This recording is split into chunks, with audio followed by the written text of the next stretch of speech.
أعوذ بالله من الشيطان الرجيم.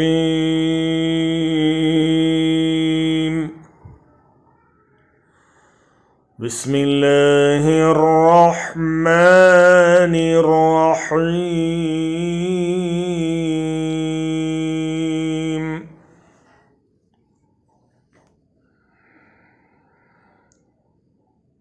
قل يا أيها الناس إني رسول الله إليكم جميعا الذي له ملك السماوات والأرض لا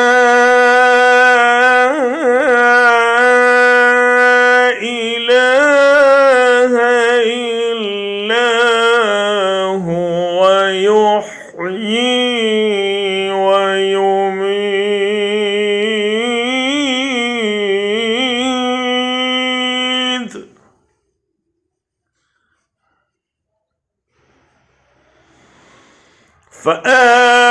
فآمنوا بالله ورسوله النبي الأمي الذي يؤمن بالله وكلماته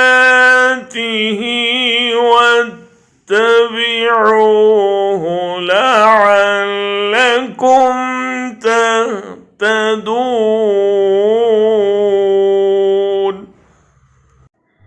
اے محمد صلی اللہ علیہ وسلم کہو کہ اے انسانوں، میں تم سب کی طرف اس خدا کا پیغمبر ہوں جو زمین اور آسمانوں کی بادشاہی کا مالک ہے، اس کے سوا کوئی خدا نہیں ہے، وہی زندگی بخشتا ہے اور وہی موت دیتا ہے، پس ایمان لاؤ اللہ پر اور اس کے بھیجے ہوئے نبی امی پر جو اللہ اور اس کے ارشادات کو مانتا ہے، اور پیروی اختیار کرو، اس کی امید ہے کہ تم راہ راست پا لوگے۔